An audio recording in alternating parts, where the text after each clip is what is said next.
Chapter 4: The Marks They Leave. The walk back from the lake should have been peaceful.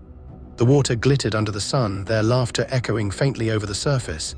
But the moment the trees swallowed them again, the light seemed thinner, the air heavier.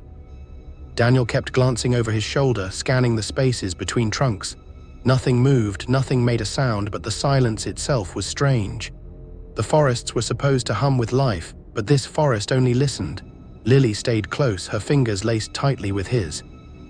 She didn't speak, not until the cabin came back into view through the trees.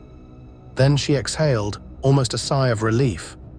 They stayed, she murmured. Daniel's heart clenched. Stayed where? She pointed back toward the woods, her rabbit dangling in her other hand. where they belong. For now. The rest of the day unfolded in the strained way family trips sometimes did. Chores dressed up as relaxation. Mom scrubbed the counters with an energy too fierce to be casual. Dad fiddled with the fireplace again, determined to make it draw properly. Daniel lugged boxes upstairs, settling them into corners no one would ever really use. Only Lily seemed untouched by the rhythm of it all. She drifted from room to room, her eyes never still, as though she were listening to something the rest of them couldn't hear. Daniel found her once at the window on the landing, standing on tiptoe. She pressed her palm against the glass, staring into the woods. "What are you doing, little bug?" he asked gently. They're closer. She said without looking at him. A chill went down his spine. He stepped beside her, peering out. The trees stood in their usual ranks, the undergrowth thick with shadows. "Lily," he said carefully, "you don't have to scare yourself, okay? We're safe in here." She turned her head then, eyes wide and serious.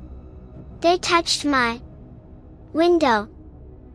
His stomach dropped with her words. She pointed to the glass. Daniel leaned closer, and there it was, faint streaks trailing down as if damp fingers had dragged along the outside.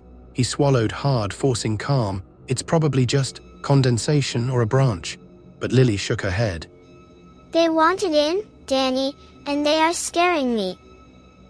"I will come sleep here tonight and keep you safe, little bug." Daniel thinks that he saw a sleeping bag in the attic, and with pillows he will sleep on the ground, keeping her safe and his mind at rest.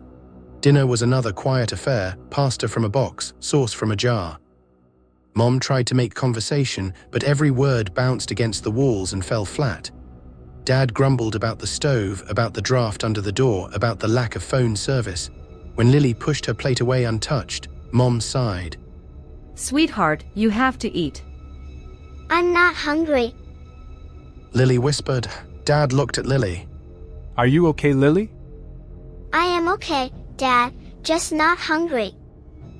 Lily slid from her chair, clutching her rabbit, and padded toward the stairs. The rest of them finished eating. That night Daniel couldn't sleep. The cabin was too still, the silence pressing down like a weight. He lay on the floor in a sleeping bag, next to Lily's bed, staring at the ceiling, listening for any scrape on the window, any whisper. Sometime past midnight, he gave up. He pulled on a sweatshirt and crept to the window, parting the curtain just enough to peer outside. Next to him, Lily was sound asleep. The clearing outside glowed faintly under the moon. The grass was silver, the cabin's shadow stretching long, and at the edge of the trees, Daniel's breath caught. Tall, shape figures stood just beyond the tree line. Thin silhouettes, too many to count. They didn't move. They didn't need to. Their presence was enough. They are just standing there. Daniel froze, his skin prickling.